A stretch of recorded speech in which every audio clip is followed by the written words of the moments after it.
I would say, arguably one of the best and most consistent fishermen in our state. And the epitome of Indiana fishing. When things are tough, you should probably see him at the top of the ranks, no matter where he goes. I've heard people say he can catch fish out of a wet carpet. You know, that's what they say. So, without further ado, this is Mike Quinlin. Give you a couple of his highlights. He was the Indiana State qualifier, Indiana State team qualifier. He's got 4 FLW BFL career wins, 35 FLW BFL career top 10s, which is insane. He currently fishes 2 FLW series, IBF, Hoosier Opens, fishes a men, USA Basin Series. He was the champion in 2017 on the Ohio River. This is an IBF Invitational Classic. And like I said, he's got a wealth of information about Brookville, Monroe, and that's what he's going to speak about a little bit today is being we're going there. This is a new lake for a lot of us, or many of us have been there, but it's maybe been 10 years since I've been on the lakes. He's going to give us some insight on what to do in Brookville in March, late March, and then the same thing for Monroe, mid to late May. How to handle dirty water, weather, cold fronts, whatever we're going to deal with. So he's going to give us a little information there, and let's welcome Mike.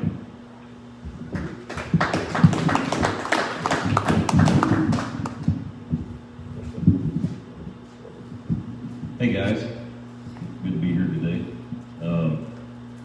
Give you a little background on me. I started back in about 1992. A buddy of mine said, hey, let's go fish a tournament. I said, I've never fished a bass tournament before, but I'll go. So we jumped in a 12-foot bottom boat, went out to Cataract Lake, and fished against a group of guys. I believe it was called the Poor Boys Bass Club. And it was an all-night tournament. I had one little bitty tackle box, a regular tackle box like they had in the old days. I had one bait caster and one spinning rod. That's all I had for bass fishing. Everything else was panfish. And so we motor out in this 9.9 semi-V bottom boat and ended up catching 4 keeper bass on crankbait, and we got second place in that tournament that night. And I went out the next week and bought a brand new bass boat. And it's been all downhill from there.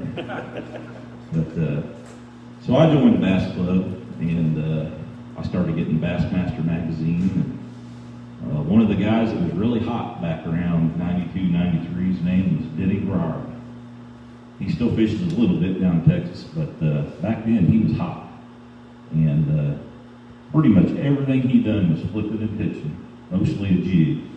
And so I kind of styled my style after him. And it's really carried me over the years. When I'm searching, looking for fish, and one thing I've learned is everybody can catch fish. Not everybody can find fish. If you can find them, you're going to catch them. You don't even have to be throwing the right bait. If you put your bait in on top of them, a lot of fish will just bite. But what I like to do is I like to flip and pitch. I like to throw a 3/8 jig most of the time.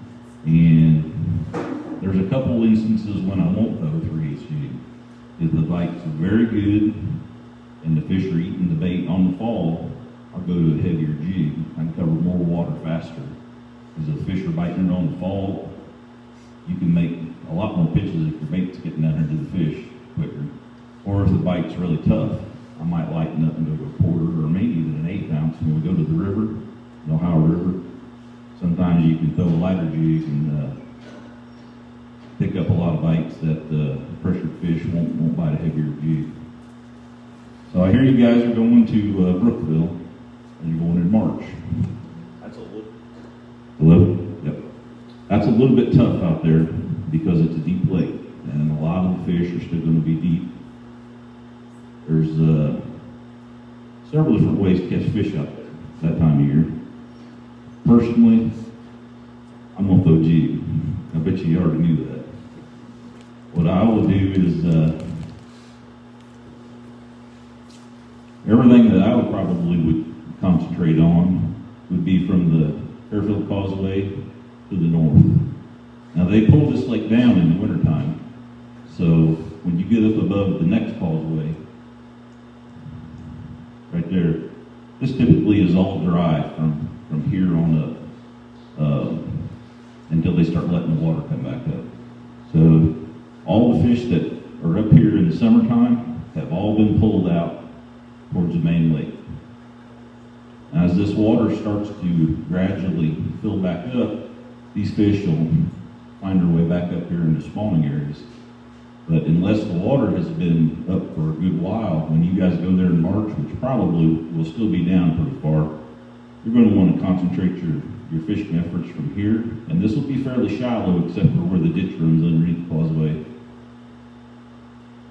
I'm going to fish this area right here. And what I'm going to look for is, this is the sailboat club right here. The sailboat club has got a bunch of laydowns in it, and there's a ditch that runs through it. That ditch is like a highway, and it allows these fish to come out of these deep water haunts and start moving back up in these backwaters. And what these fish will do is, any laydown or deadhead, they'll pull up on it and station up, looking for something to eat. And that's when I come to a little jig on top of it. Any of these big ely, little ely, any of these little coves all down through here, any of these can be good. This is actually Gar Hill here. Gar Hill can be real good too. Gar Hill's got a ditch that runs up in here and splits. There's a lot of standing timber. There's a lot of wood on these banks, and that's the kind of stuff that I personally would look for. That doesn't mean you always have to throw a jig, though. You can throw a chatterbait. A lot of guys like to throw chatterbait. I'll throw it once in a while. A crankbait. You can get down on crankbait and bump ends of those logs, lay down, come off the bank. Anything that you can get those fish to react to is a good bait to throw. That's Wolf Creek here. Wolf Creek's a really good creek. A lot of standing timber when you get towards the back of it. One thing that a lot of guys veer away from is cold, muddy water. Well, that's not always something that you want to stay away from. When you get in springtime, a lot of times the rain coming in on a warm day will be warmer than the water in the lake. Many times I have pulled into ditches and creeks and fished the last little bit of it, and there's been a group of fish move up in that cold, muddy water feeding. Always look at your temperature gauge on your boat, and if you find a few degree temperature change in the back of the lake, it can be loaded up full of fish. The second thing that you could possibly do on this lake is fish some of the points on the lower end of the lake with a jerkbait. A lot of those fish will be grouped up in groups. If you can find one of those groups of fish, you could probably limit out throwing a jerkbait. When I throw a jerkbait, I like to throw on an 8-pound test line out there to get it down as deep as possible and get as much action out of the bait as possible, and work it extremely slow. Are you targeting the brown ones or the green ones? When I fish out here and I'm flipping jig, which is what I normally do, almost all green fish. When I flip the pitching, it's green fish. And when I fish below the causeway, and if I fish these deeper points down towards the dam, mixture, about 50-50, what I catch out there. The only time that I ever target brown fish is when they're on the beds out there. And that's, we usually go out there mid-May, and you can see brown fish on the beds everywhere. There'll be a lot of fish on the beds, a lot of green fish on the beds. Typically, all fish largemouth out there will. Anybody got any questions on Brookville? We can go to Lake Monroe.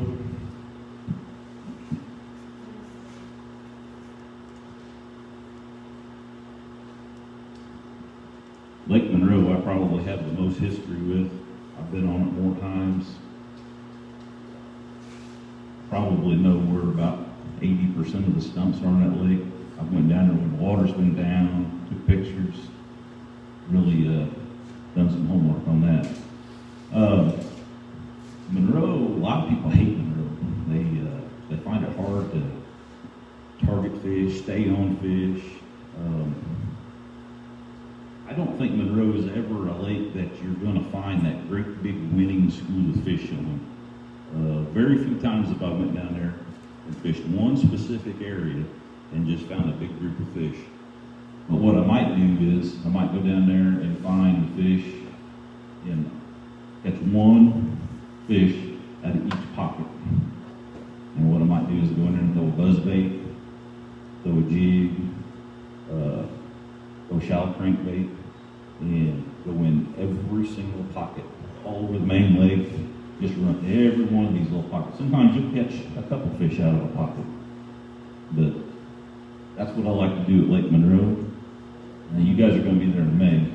And there's a good chance, I'd say 90% chance, that you're going to be fishing spawning fish in May. I've actually caught a lot of fish in June on the beds in Monroe also.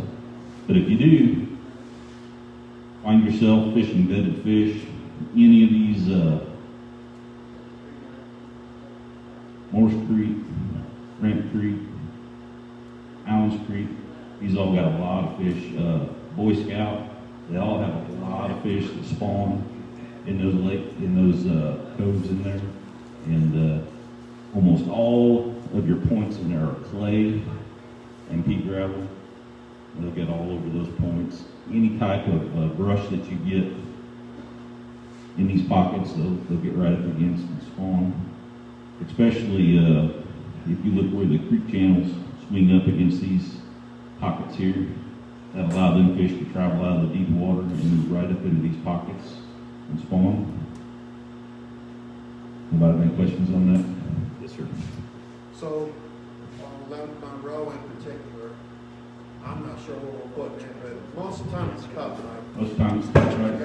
And so, in my mind, it almost feels like you got to make a choice.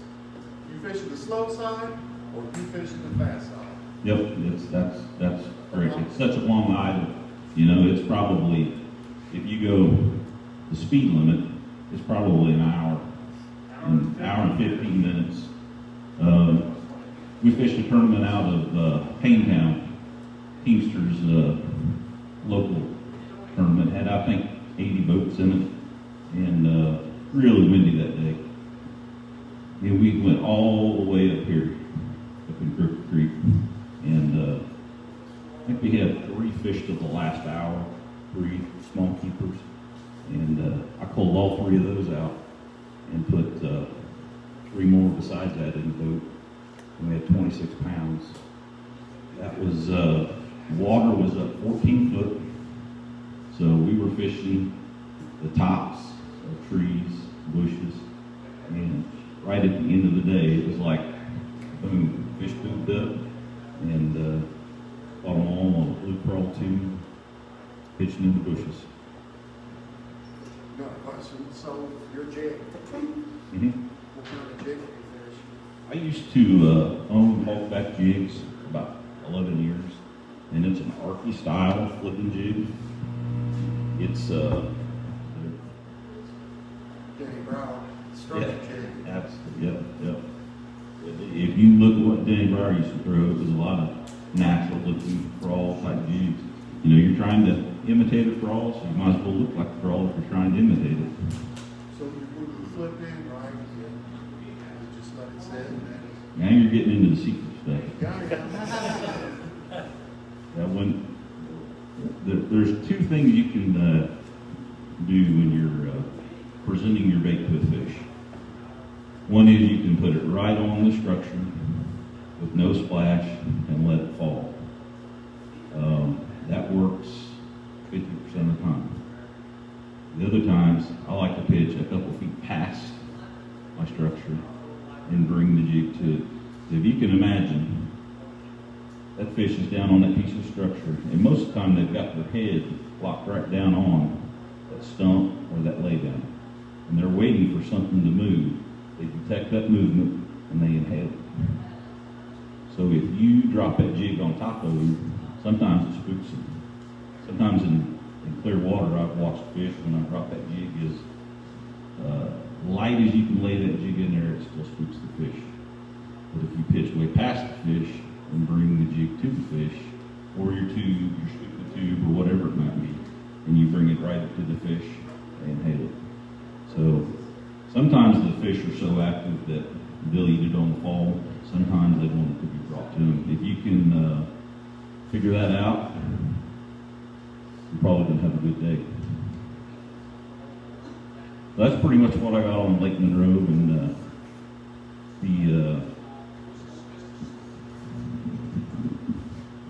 the fast side is probably what I concentrate on in May, because I can run around, I can fish a lot of pockets, fish a lot of areas where the fish move up. The creek's great, but you're right, it takes you forever to get up there, and if they're not on up there, if the water's not right, you've had too much rain the night before, it can get muddy, it can be messed up.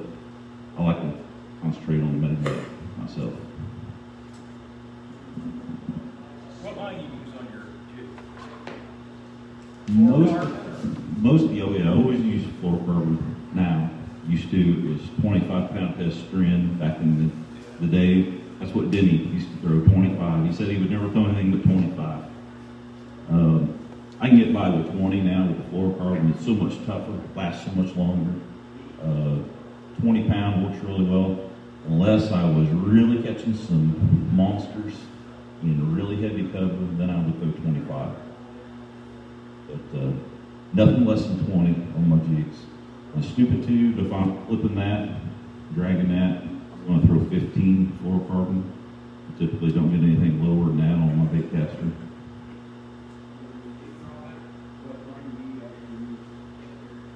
I'm using Cigar Red Label. It's a more moderately priced. It's got a little bit more memory than some of the other fluorocarbons, but it's cheap. I'm fishing a tournament almost every single week, fishing 5 circuits this year, so I'm changing line just about every week. And I change about half my spool. I usually don't change the whole spool because I'm flipping and pitching. I'm only using about 15, 20 yards of line at a time. So I only do about half a spool.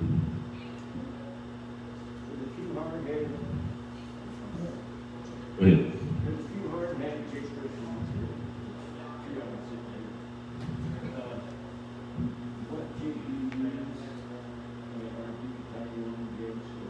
I tie my own skirts. A lot of my skirts I tie myself. I put them together. I got a little skirt maker back from when I owned the company.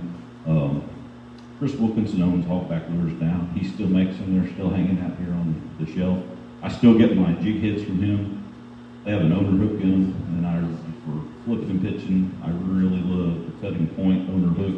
It seems like when I stick fish, they stay stuck, and I put them in the boat at a higher rate than anything else. This one? At what point do you abandon the jig? Because I know you're a square bill fan a little bit, or jerk bait. So that time of year, will you ever abandon the jig or the stupid tubing? As far as May on Monroe, you will get into some situations where if you get into some post-spawn fish, they will absolutely eat up the top water. Could be a buzzbait, could be a popper, especially if they're guarding some fry. That'll be some situations where I might get away from a jig. Actually, probably a packer crawl and a stupid tube probably work as good as anything on those bedded fish, or fish that are just getting ready to move up, or fish that have just moved out off the bed. Stupid tubes probably hard to beat. Go-to bait. As far as both reservoirs, Brookville and Monroe, we're fishing them early spring, early summer, whatever you want to consider May. What would be the best advice you could give us? High water, like I fished against you in a BFL years ago, and like I think you just mentioned the story where the water was 14 foot up. You're getting into more of that secret stuff. Yeah, my angler was at the dam, and I know you wasn't anywhere in that area. Again, So yeah, what everybody can catch them. It's fine. When that water goes up, those fish follow, and they like to get on the bank. They like to get on the hard banks, and pretty much because Monroe is undeveloped, everything is wood, flooded brush. Where do you start? How do you get to the fish? You got to get to the bank. You better take your small saw, a push pole. I just got a new boat last year, and it kind of breaks my heart to do what I done with my old boat. But you got to bust through it and get back behind a lot of the trees and brush and get to where the fish are at. They're going to go to the bank. Anywhere you can find an old logging road, they'll actually use that clear spot. And I can go, there's a couple spots you can go right down the logging road and flip to the trees on both sides of it, and you'll pick up some fish going down the logging road. Or if you can get back to the bank, especially if the bank has got a hard taper to it, those fish will move right up on that bank, do their thing.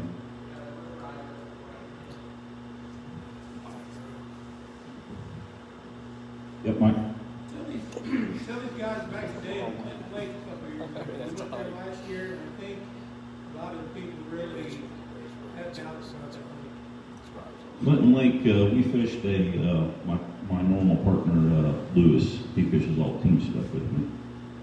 It's been about 3 years ago. We had a Fishers and Men regional over there. And we went over a couple weeks before the tournament and took a look at it. We only had a couple bites that day, but we started in a cove called, I believe it's Houseboat Cove, and we went fished ourselves all the way to the back. And I got in about 12 inches of water, and I catch an 8-pounder on jig. It was a cove. We caught another fish or two that day, but we weren't real impressed with it. And so we went out there 2 weeks later, and we had 1 day of practice for the tournament. And we ended up finding a causeway. And there was a little deep trough behind the causeway. Probably had about 4 or 5 foot of water, and then it tapered up. And both mornings we started on that causeway in about 15 minutes. Each day we had a limit. I was throwing spinnerbait, and they were just eating it up. And we probably had 14, 15 pounds both days. But then after that bite died real quick. Catching fish real quick. Went out and started fishing some of the pockets, which was mostly head-apple trees, I believe, and a lot of them were laid over. And we started flipping the jig. Most of them were in 12, 14 inches of water. And I think both mornings we called every fish out that we caught that morning with bigger fish. And they were just eating the jig up all the way through the rest of the jig. Probably caught 25 keepers the first day, and 15 the second. Had a really good day. Won that regional, wasn't going away. I think it was 21 the first day and 17 the second day. On practice day, I threw a spinnerbait on a point, and I never seen this fish, but I know that fish, it had to be another one of those giants, probably 7, 8 pounds. It bulldogged down under the boat and ended up breaking the spinnerbait off. Kind of broke my heart. I only had 2. It was a white and chartreuse homemade spinnerbait, 1/2 ounce, with a large gold willow leaf and Colorado silver, all smooth blades. So I made the other one last the entire tournament.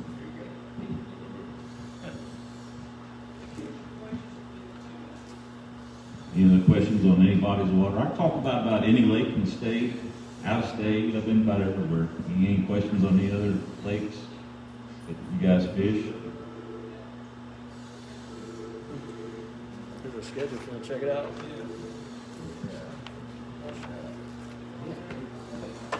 Oh, West Boggs. Anybody like West Boggs? Yeah, I like West Boggs. We're going to be down there. Yeah, we're going to be down there a couple times this year. We had a 28-pound sack down there. It's probably been 10 or 12 years ago when the lake was really fishing good. A lot of those fish, when they had first redone it, got to that 4, 5, 6 pound. Caught every fish that day. I caught the very first one on a Backley Select on the deep bank down just past the golf course, pulling up, and I caught a 6'9" on the first cast. And then I picked the jig up and caught every fish on the jig the rest of the day. And that was a 28-pound sack, I believe. We went down there another time, and there was supposed to be a tournament, and there was only 5 boats that showed up. And we decided not to get in it since we didn't have any boats. I caught a 7, a 6, and a 4, and we left. And when I called one of the other guys, we should have got in it. It was only like 11 pounds on that tournament. One thing I found about that lake is if you get down there and you happen to be on the cold front, West Boggs always stays a few degrees warmer. It's also always got a little bit better watercolor on the West Boggs. You under the tubes, or in that other part of the lake. A lot of times when you can't catch them on Boggs, you go to West Boggs and catch fish over there.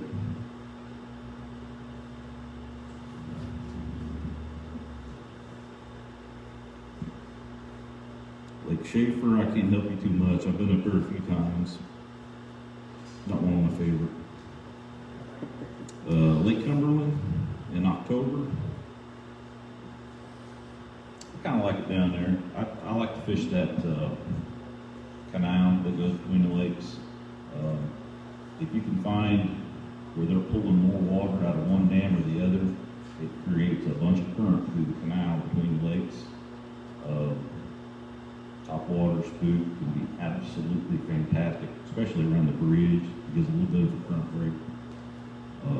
Caught a lot of fish right where you go into the lake, into Kentucky Lake, out of the canal, on the corner right there. Absolutely loaded with fish.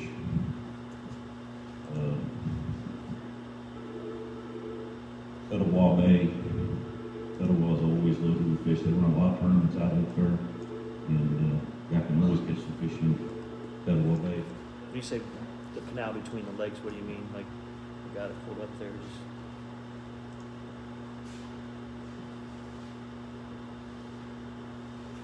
Oops. Sorry, I'm thinking about the wrong lake. It's like about Park. Oh, yeah. I'm with you. Actually, I haven't been on Timberland. That's one of the ones I haven't been on before. They do catch some smokers out of there, though. Mm-hmm.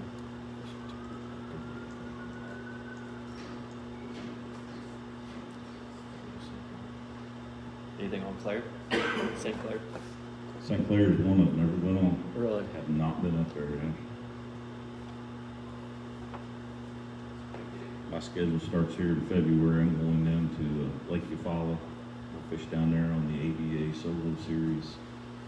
And that's February 26th, 27th. And after that, I got quite a bit of stuff here in state. Fish Tennessee a few times. What's your favorite lake? Just the fun fish. Favorite lake? Probably Chick.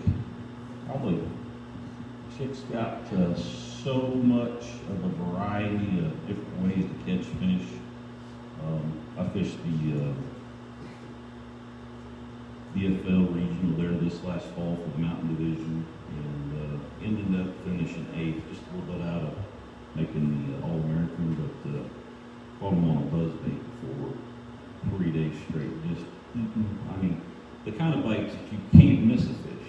They eat it and they eat it to their tail. That I've caught them down there before on crankbait and stupid tube. My partner, we were fishing a fisherman regional that we won down there. He catches an 8-pounder under a dock. How he got it out, 15-pound test line, I still don't know. But it's one of those lakes that there's just a variety between the grass and the woods and the rock. It's an amazing lake. It's got huge fish in it. It's probably my favorite, but I've done really well at Pickwick. I've done really well at Eufaula. There's a lot of lakes that I like. the more I fish out of state, the more I like going out of state. Josh? What's been your craziest non-boating story? You got any good non-boater stories for us? Oh man, there's a bunch of them I can't even tell. Yeah, I had one guy back a long time ago. He fished with me at Rocky Point on the Ohio River, and the first question he asked me is, "What kind of eats did you bring?" And I said, "Well, I got a chicken salad sandwich." He goes, "Oh, I like that." That's funny. He's serious. He ate half my chicken salad sandwich. He got it out of the cooler and ate it. This guy was getting hung up every cast, and I'm like, what in the world is going on here? I said, let me see your bait. Now, I'm serious. He was getting hung up every cast and breaking off. He was throwing rubber worm, Texas rig, no weight, with the hook hanging completely out. He didn't know he was supposed to turn the hook around and put it back in the bait. He was a dandy. I think that's the only tournament he ever fished. I've ever seen him in. I've had a couple guys fall out of the boat. I had a couple guys win boats out of the back of my boat. Been a few times I've been a good guide. But no, I haven't lost anybody yet, and everybody's always come back to dock with me, so that's good. We got anything else? Any questions? Yes, sir. Do you prefer to use rattles with your jig or non-rattles? I have found rattles typically will help, and there's been some situations, especially at Patoka in the spring, I've actually added more rattles, pushed glass rattles like worm rattles into the pork. So I've got the 2 rattles on the jig, maybe a couple extra glass rattles, and that's in like muddy water. Fish have a little bit harder time finding bait. Shake it in place a little longer. Seems like it helped a little bit. Another thing is early in the year, March, I like to throw real pork. I think the real pork is more buoyant. It makes your jig fall slower, even if you're throwing like a heavier jig, half-ounce jig. It will make it fall just a little bit slower than plastic. And when the fish bite onto it, it is really packed with salt. The sodium content is so high in a real piece of pork, I know that the fish hang on to it a little bit better. It's hard to find pork. I still got some left from years ago, and I only use it in early springtime, and then it's plastic the rest of the year. As far as plastic goes, when do you turn something that has less action, like a cheer crawl versus something like a rage crawl, or do you always stick with the same? I would say probably 80% of the time I throw a Zoom Super Chunk. Once in a while I'll use like a chigger crawl. I've got some really old Berkeley crawls that I still use once in a while, just because of the scent that they've got, that old Berkeley scent. I still like that. I try to match my trailer as far as size accordingly with the size of my jig.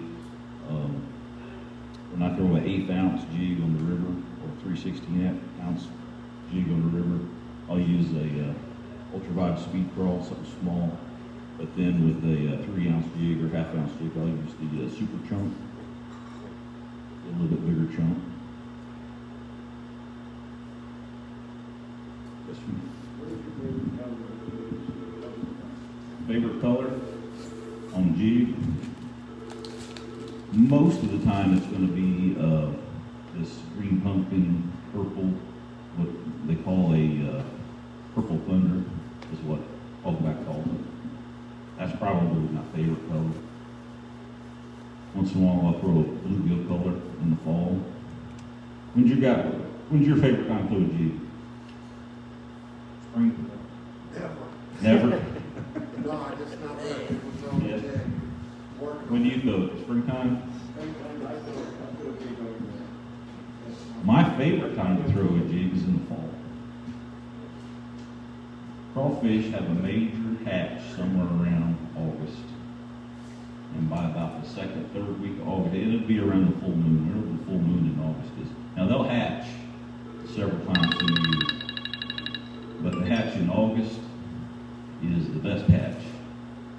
water temperature is right for crustaceans like that.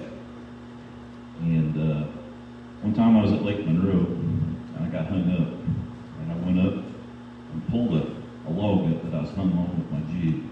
And I think I was throwing black or brown or something. And all these little big crawdads, I mean thousands of them took off. And I got a good look at one of them, and one of them had real pale pinchers on it. And I thought, man, that's weird looking. So I got digging in my box and I found a Berkeley power crawl that had chartreuse pinchers on it with a brown bottom. And I put that on my jig and caught a limit right quick. And that was the difference I felt like that day. Is matching the hatch, basically. That was with the quarter-ounce jig, and that was in Saddle Creek. But from that day forward, fall time, the jig was my go-to bait. That and buzz bait. You see me at Lake Monroe in the fall, I'm probably going to have a buzz bait and 2 jigs on the deck.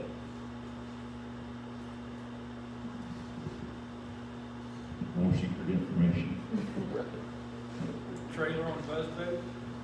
Typically not. No, I throw a trailer hook always. I throw an 1/8 ounce. I call it Tiny Tim. It's also a hog back. It's a 1/8 ounce buzz bait with an oversized 3/8 blade on it. It allows you to throw it. It allows you to reel it really slow. And on pressured fish here, works great. Works good out of state on chick. What's your favorite series out of like Elite's Major League Fishing? And do you ever look to fish one of the Major League Fishing styles? I'd love to. The vacation time it takes to be able to go fish, I don't have that much flexibility. I kind of like what I'm doing now. The ABA's got a new series this year called Solo Series. $600 a tournament, fish 3 tournaments. You fish by yourself, only one in the boat. I'm going to fish those this year. That's probably the pinnacle of my stuff for this year. But since I've only got so much vacation time, that's about the most I can do. There's quite a few guys looking for that series this year, that I know from Indiana. Pretty good payout too, for $600. If they fill them up, I've called a couple of times to see how many boats they've got, and they won't tell me, so I don't know if that's good or bad. What do you think it's going to take to win in May at Monroe? May at Monroe, it could easily take 20, 23 pounds easily. If you pull in a couple of those little pockets and there's some big fish on the beds, yeah, you can put some 5s in the boat real quick down there. What would you contribute the big bags the last couple of years in Monroe to? Like, is DNR doing something different, or less pressure, or what? The United Bass Federation turned loose a bunch of fingerlings down there a couple of years ago, and that and a resurgence of the grass down there. There's been some grass coming back. Any lake in this state that's got grass seems like the fish really. They have a window where they really boom. They get some good spawns, and there just seems to be something about the grass that any lake you go to in the country, it seems like if there's grass, there's good fish. And last year at Lake Monroe, we fished a double Hoosier Open. This was, I believe, the 1st of June, just a few weeks after we were going to be there. The first day we had 16 pounds with 6 fish. Thought we did pretty good. Didn't even get in check line in Hoosier Open. And they paid 9 or 10 places, 60 boats. So we felt like we kind of used our fish up the first day, but we went back and started the same spot. And the next day we had 24 pounds, 6 fish, had a 7.5 kicker. We did get big bass, but we still couldn't win. 24 pounds, we got second place. But we had a really good year last year in the Hoosier Open. We won points. Had a good season. It seems like the last 10 years, clubs like ours shied away from paying the fees to get on Monroe and Brookville. It seems like that less pressure has probably helped the lake as well. Probably and so. all the Yeah. help with IBF and DNR releasing fish. I know Patoka not last year, but the 2 years prior, when the water stayed high for so long, It's killed all the grass. It really positioned the fish in weird spots where people weren't normally used to catching them. And had 2 years that a lot of tournament circuits shied away from Patoka. Last year it started coming back on. They've got a new person running the locks down there on Patoka, and that guy is supposed to keep it down as close to normal as possible, which should make it good again. The grass should take off pretty quick down there. Do you ever talk to the people at the locks for Monroe to see when they release Not, water? You don't not do Monroe. I don't let that bother me or sway me for Monroe or Patoka. I'm going to go to Pickwick, Wheeler, Chick. Yeah, I call them. I want to know what the schedules are. Most of the stuff you can find on your telephone if you look at it. Right. But yeah. That's good to know. Guys got anything else? Is it always just your way in the boat, or do you trust your partner?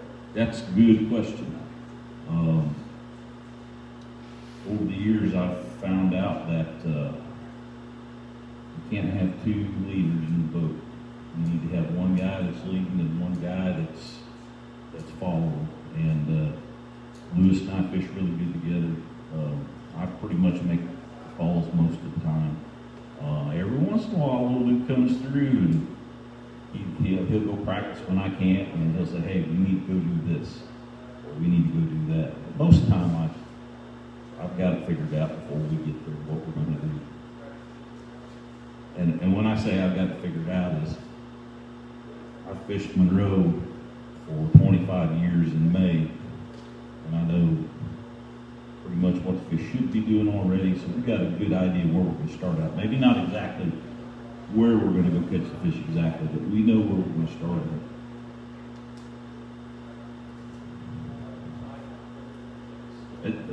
If you've got two guys trying to lead, one guy wants to go up, one guy wants to go out, it can.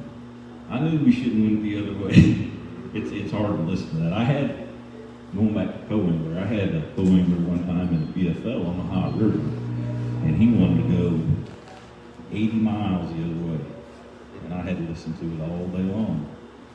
And that can really wear on you after a while if you've got somebody that really strongly believes that you should be doing something else. And same with, if you're fishing a lake tournament, your buddies really want to go somewhere else. It eats at the inside of you, and you think, well, maybe we shouldn't be doing this. And confidence is everything. If you don't think that you're going to catch them, you're probably not going to. But if your confidence remains high, that means a lot. It means a lot on catching fish.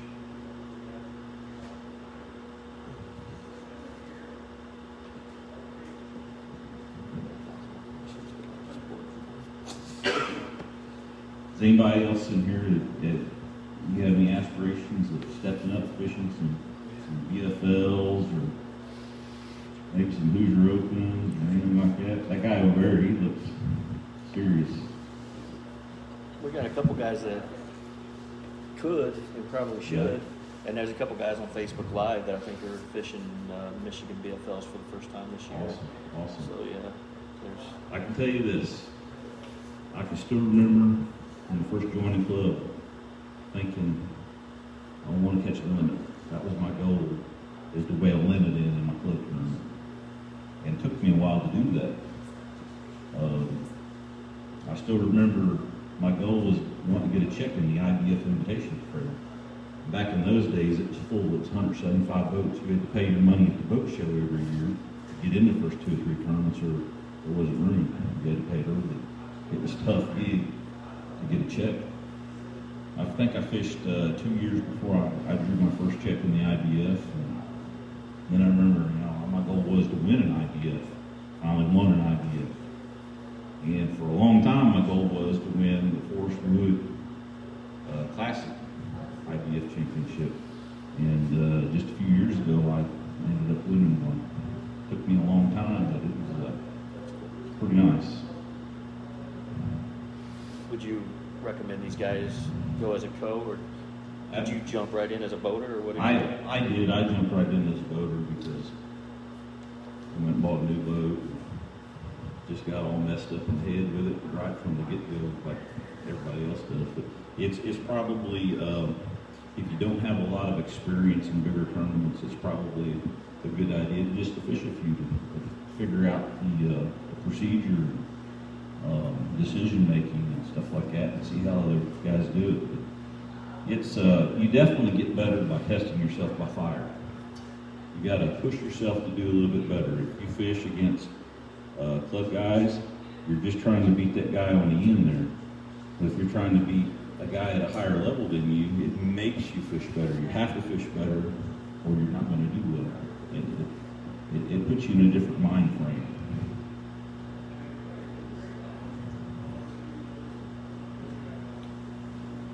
Lou, you got any questions? This is Lewis over here. This is the guy that fishes all the team tournaments with me. No questions, just wanted to listen to what you had to say. And I didn't give all the secrets away. That'd be fun. They had my arm twisted behind my back. That's good. If you have to fish with, Pretty hard to catch him behind him, yes. He's great to fish with because he's usually around him, but it's hard to catch him behind him. Lewis catches It every makes you single better, one of them. like you said. It makes you He catches every one of them in the net. And better. that's, There you go. you know what? If they don't get in the boat, they don't count. So That's you true. know, somebody's got to get them in the boat, and he does a good job. Now Lewis has caught. He may only catch one, but it's usually one about 7, 8 pounds. Lewis catches a lot of fish, and there's been a couple tournaments. We won a Hoosier Open at Monroe, not the one last year, 24 pounds that we got second, but there was one we won a few years before. We had 23. I think we had 23. I only caught one fish that day. The day before, that's an interesting story. That was June, first week of June. Yeah, we went down and practiced the day before, and I think we only had 2 bites on practice day, and we shook them both off. But one of the bites, Lewis had come up and eat a buzzbait, and the fish was, I told him, I said, that fish is like 6 pounds. I seen the whole head. He says, I don't believe it. I said, yeah, fish is like 6 pounds. So we go back to that stump the next day, and I said, let me pitch on it with a jig first, because there's a good chance if I get the bite on a jig, it's going to come in the boat. And it did. And it was 6'4", 6'5", something like that. It was a good fish. Is that our first fish? It's one of the first fish we caught that morning, just right off the bat. So we throw it in the live well, and we're high-fiving, we're all happy. He picks a buzzbait up, throws a buzzbait to the next stump, and catches another 6-pounder, back to back. We was in good shape after that. When it's your day, it's your day. But that 6-pounder that I caught was the only fish I caught all day long. And the only fish I caught the rest of the day was in the net with him. And he caught every one of them on a buzzbait. And that they went away from the jig, and every one of them made a buzzbait. That was first week of June. It was early in June. Those fish were post-spawn. It's been unseasonably warm, too. It had been warm. You guys always fish different techniques, or? I would have to say most of the time I'm flipping, and Lewis is throwing the moving bait. We try to throw something different. Now there's sometimes in the fall when the jig bite's on really good, we'll both have a jig in our hand most of the day. But Lewis is the one that, you know, I try to stay consistent. If we're fishing a bunch of stumps or lay down, I'm pitching. I'm covering every piece of wood, not trying to miss any fish. And Lewis might pick a bait up and throw it out the other side of the boat, hit something out behind us. He catches a lot of fish that way. We work really well together.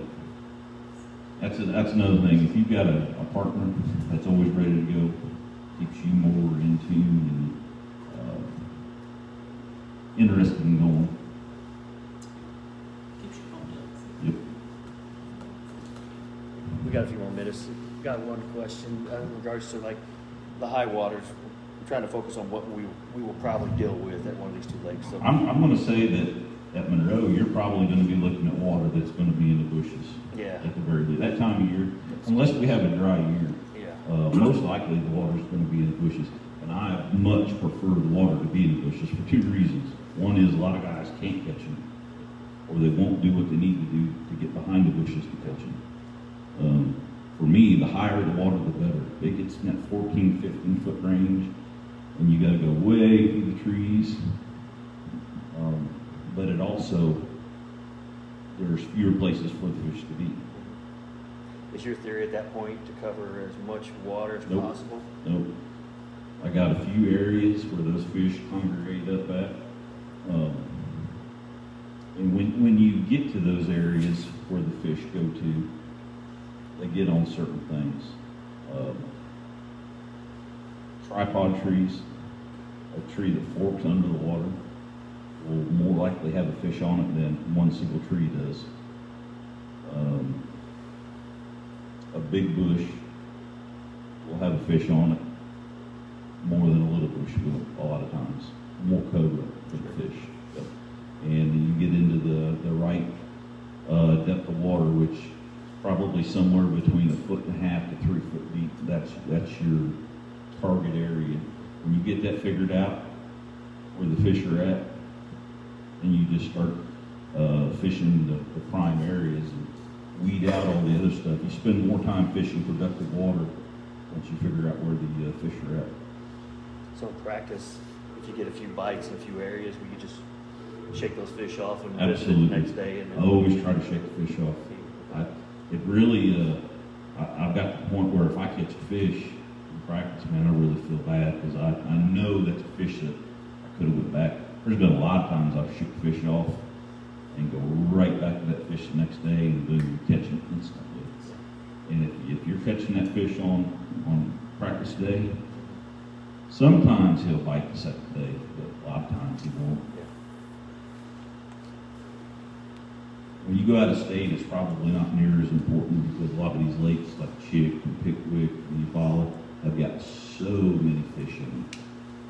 So many, hundreds and hundreds and hundreds of fish that it doesn't matter as much. But Indiana, with the exception of maybe geist and bogs, you can catch a few on practice day there and it won't hurt you too bad. But you go to Monroe, Patoka, probably don't want to catch them on practice day. we're about out of time, so. Got Any one more? more questions? Are you taking multiple pitches to the trees, or you got to put them all longer on high? Now, when I get into an area that I feel like the fish are in, I can turn that thing down about as low as it'll go, and I crawl. I'll make multiple pitches on a tree. I'll try to, make 4 or 5 pitches. If I think there's a fish on it, and I believe that when I get into the right area, I believe there's a fish on every tree. There may not be, but I believe that makes me fish that tree. Every cast is a fish. I believe it.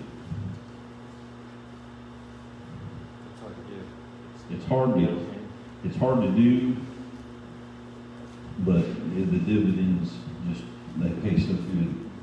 Especially in Indiana. In Indiana, yeah. But It's hard. I'll tell you what, when you learn Monroe and you know the areas that they pull up into and you congregate on, and you're not fishing dead water, you're fishing prime real estate that has got fish in it, it's not as hard to do.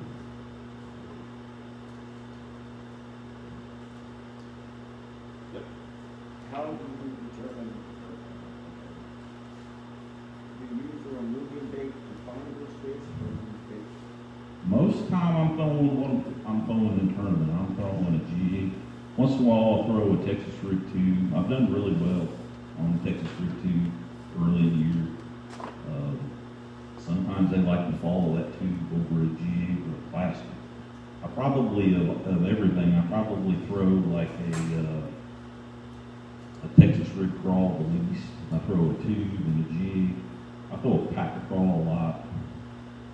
I throw a vibe crawl a lot at the river. It seems like a good bait down there. Catch a lot of fish on that. But occasionally, now if we go to Patoka a few years ago when the grass is still up, I'll throw a chatterbait down there a lot, or a rattle trap.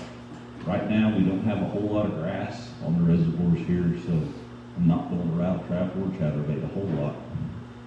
I fished the Mountain Division VFLs last year and started at Del Hollow. There's a lot of grass. If you guys haven't been to Del Hollow, man, I got my eyes open last year to there. There is a ton of fish, shallow fish. You hear about being clear, and I fished water that looked just like Lake Monroe. Tons of fish on chatterbait throwing around grass patches, and off you rattle trap, crankbait.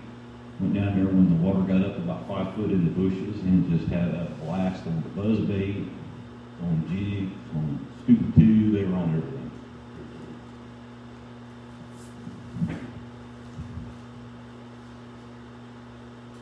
One last chance. Get the secrets. Anybody? I got a boat for sale. You get a free tournament with me if you buy it. There you go. Thank you guys. I appreciate it. Thank you.